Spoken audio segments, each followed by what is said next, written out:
Hello, everyone. I'm Tyler Chrestman, and welcome to the Chrestman Conversation. Today on the podcast, we're going to be talking about the immigration crisis that's happening along our southern border. The most important thing to say right off the jump here is that if our immigration system could be redesigned from the ground up, there are so many things that we would change about it. But the fact is that the system is set. The system is broken in a lot of ways, and we have to just fix the system we have. We can't redesign the entire thing. It's just not going to happen.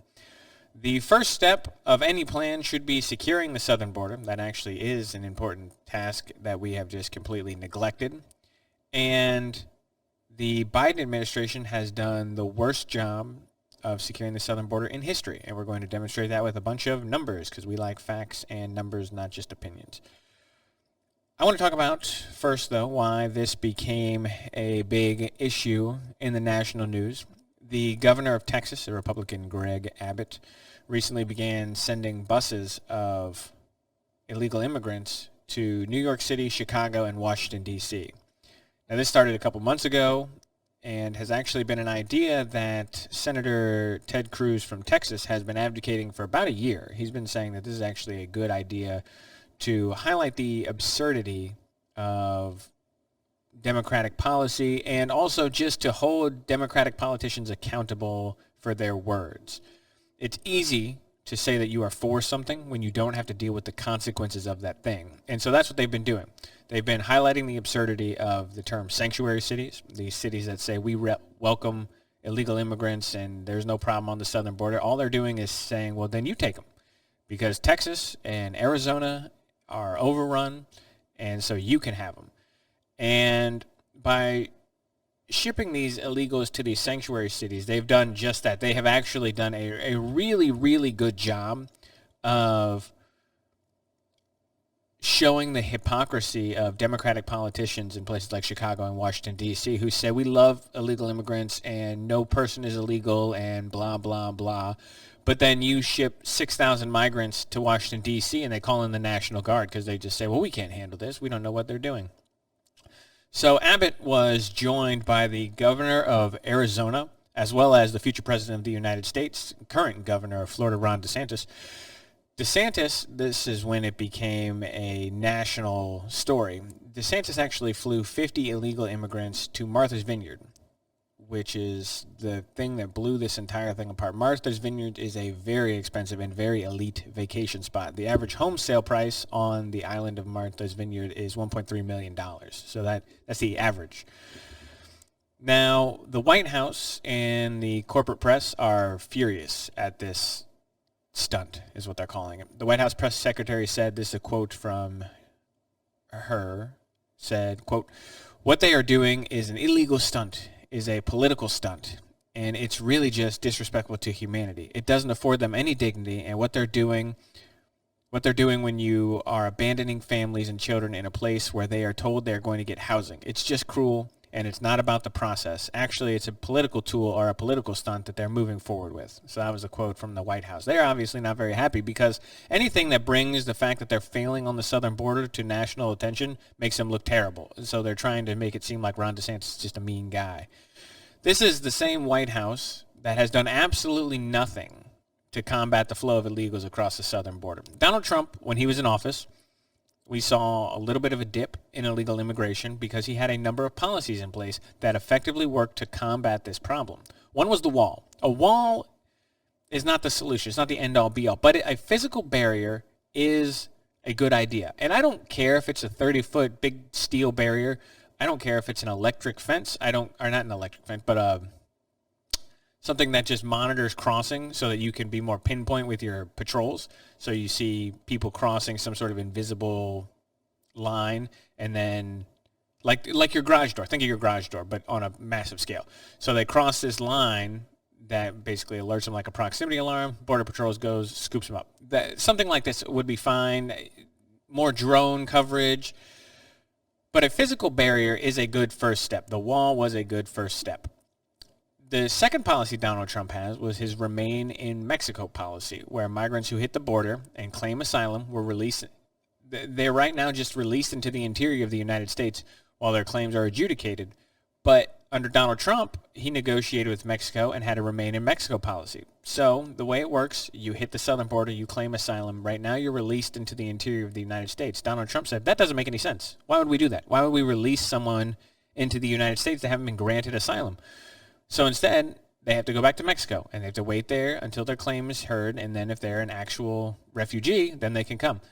Being an economic migrant doesn't actually qualify you for asylum status. Asylum seekers, those are for people like from Cuba or currently from Venezuela, I guess. The Venezuelans actually have a good case for this. But if you're from Mexico and you just want to come up here to make more money, that's actually not an asylum claim, but people have learned to game the system. You hit a border patrol, you claim asylum, and then all of a sudden you have to be heard in court. That's the law in the United States. Donald Trump said, okay, yeah, that's fine. You get your day in court, but you have to stay in Mexico. You don't get to just come into the United States because you say you're a refugee. So that was a good policy. And the other one was the implementation of Title 42. Now, Title 42 was enacted during the pandemic by Donald Trump, and it basically said that due to public health reasons, the Border Patrol could immediately deport anyone that they captured. So Border Patrol would capture people. Then Title 42 said, well, we get to deport them. They'd send them straight back wherever they came from. Also a good policy. Now, when Biden came into office, a number of things happened. We saw a surge of people going to the southern border immediately because they knew that this administration was going to be relaxed on their border policy, and they were not wrong. Biden immediately stopped building the wall. He got rid of the Remain in Mexico policy and then slowed enforcement of Title 42. So no more wall. What is funny about this, though, the no more wall and the Remain in Mexico policy is that secretly, day one, well, not secretly, day one, he got rid of them, but then secretly he implemented them again later down the road when he realized they're actually good policies, but he just has to be against Donald Trump, so he had to get rid of them.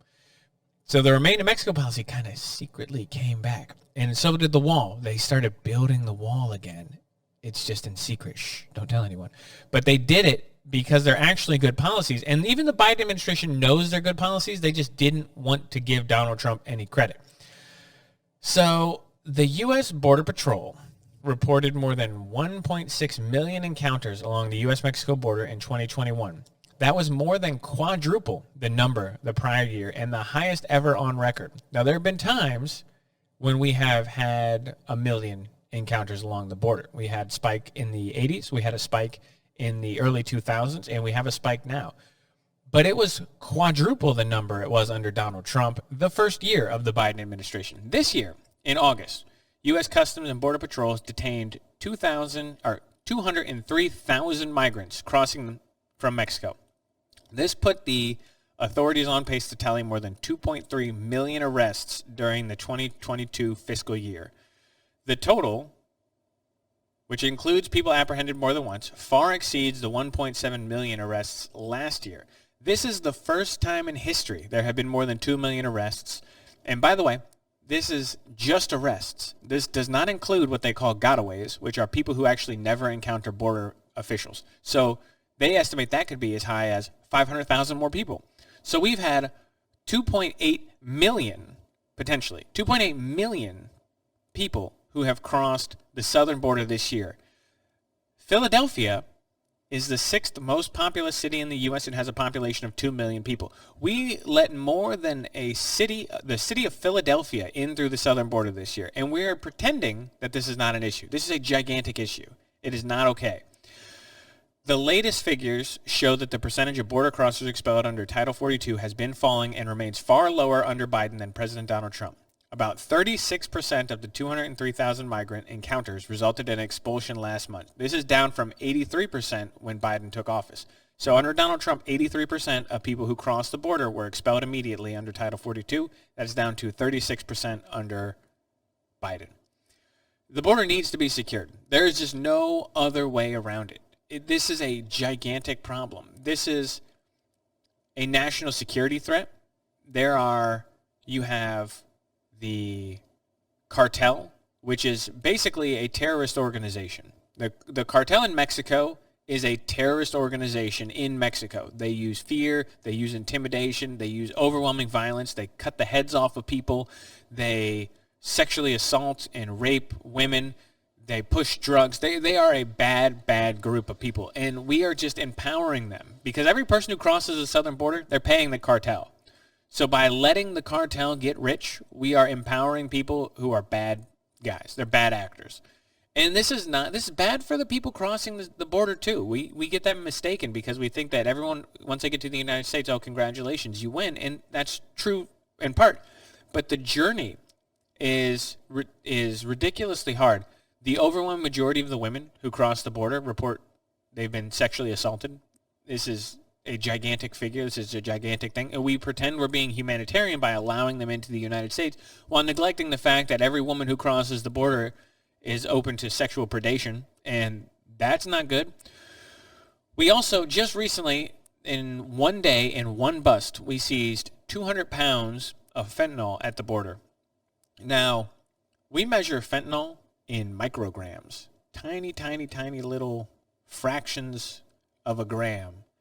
And if you were to take 200 micrograms of fentanyl, you would be in some trouble. You could potentially overdose on that amount. 200 pounds of fentanyl, that would be enough to overdose like 100 million people, and if they wanted to. We just had 100,000 overdose deaths in the United States, and we're allowing people to bring in the drugs that are killing people across the southern border because the southern border is so porous. This is a problem that, again, a cartel problem, a drug problem. This is a danger to the people crossing the border.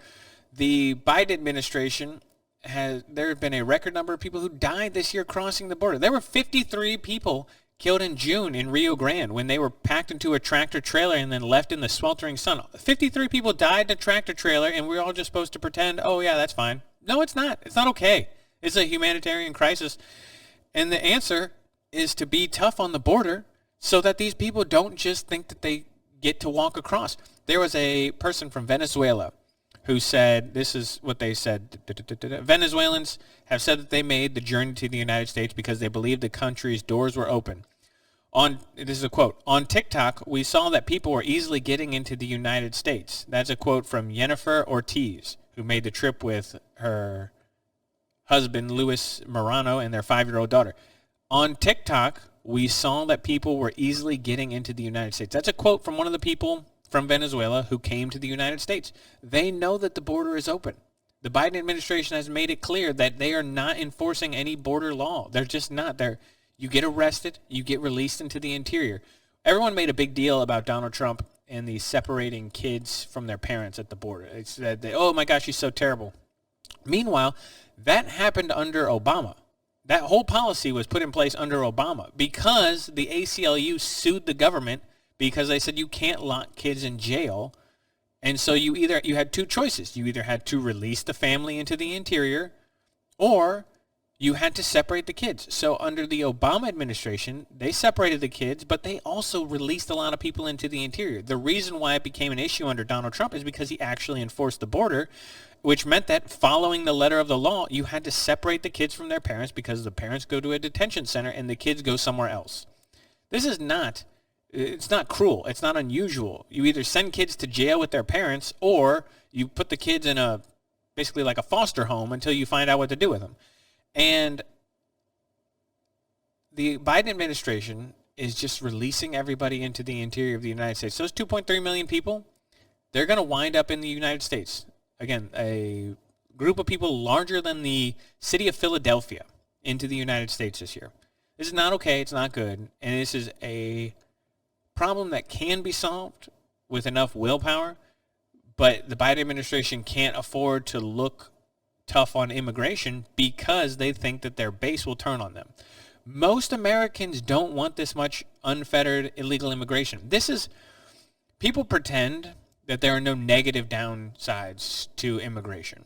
There are. Immigration is fantastic. And again, if we could redo the entire system, there's a lot of things I would change. Get rid of the lottery system. That's a joke. It's nonsensical. Doesn't make any sense. Get rid of chain migration. There's no reason, like, we want you in this country. You bring your wife, you bring your kids, maybe your parents, but there's no reason your cousins and your uncles and your aunts. Everyone else gets to come just because you come. No, you shouldn't. Get rid of that. And build the wall. These are, again, very simple concepts. And one of the other things, though, that is bad about this much illegal immigration, this low-skilled labor, is it can have economic downturns for Americans. And Americans right now are in economic dire straits. The economy is not doing well. We need low-skilled labor because there are some jobs that don't get filled by Americans. They just won't do it. But we don't need completely unchecked illegal immigration in every aspect. We need a certain amount of low-skilled labor, but we don't need unlimited amounts of low-skilled labor because it does drive down wages of Americans. If we have a bunch of people walking around, let's use roofers, for example. You're a roofer, and you say your labor is worth $25 an hour. And that tends to be the going price. Your labor is worth $25 an hour, and you are with a bunch of people in your area who that pretty much is the consensus. They'll work for $25 an hour to put a roof on. And then you have a bunch of illegal immigrants who show up who will do it for $15 an hour because they were making $5 an hour or $2 an hour in Mexico to do the same thing, and now they're working for $15. They think that's a great thing, and they can send some money back home. But then how do you get a job at $25 an hour? You don't. You don't get a job is really what happens, or you lower your wages. Illegal immigration drives down wages of Americans in low-skill areas or semi-skilled areas, construction being a big one, and things like working in restaurants are other ones. But certain jobs, again, migrants are needed because they are the only ones who do those jobs. The farming industry would collapse in the United States without migrant workers. It just would. I remember reading an article about a guy who grew lettuce, and he said that he was offering, I can't remember what it was, $15, $20 an hour to come pick lettuce, and he just couldn't get people to do it. The only people who show up are people from Mexico and Central America who will do that job. They just didn't have American people who were willing to do it. So it's not all bad, but there are negative downsides, and you can't have 3 million people a year come across your southern border and expect to remain a country. These people are a net draw on the welfare benefits. They don't pay into the system. They only take from the system. So not good. Not good stuff. Anyway, this is a problem completely caused by the Biden administration. There have been other surges, but this is the worst of all time, and this administration is doing nothing to fix it. They just don't have the willpower. They don't have the forethought. They don't have the plan. And we hope we can get there because it is a problem that needs to be solved, but I just don't see it fixing anytime soon. And most people are just now becoming aware of it. This Martha's Vineyard stunt did exactly what it was supposed to do. It's driving this to the national conversation that it should be, which is a good thing. I don't think sending people to Martha's Vineyard is a long-term strategy to fix the problem, but that's not really the point. The point is to highlight the problem and make the American people upset about the problem and then force the Biden administration to do the things that they can do to fix the problem. And in that way, these stunts have been incredibly successful. Anyway, we just wanted to go over the problem here today. We are going to leave it there. I have an idea, somebody had an idea for a video I'm going to be doing this week about the differences between basically just defining certain things. So the difference between Republican, conservative, libertarian, progressive, liberal, leftist. I'm just going to go over some terms and make sure that everyone understands what they mean. I think it's going to be kind of a fun video, kind of a different one, a little bit out of the politics realm, more philosophy. But we're going to do that later this week. Anyway, I'm going to leave you there for the day. I'm Tyler Chrestman. As always, I hope you have a great day, and I'll catch you on the next episode.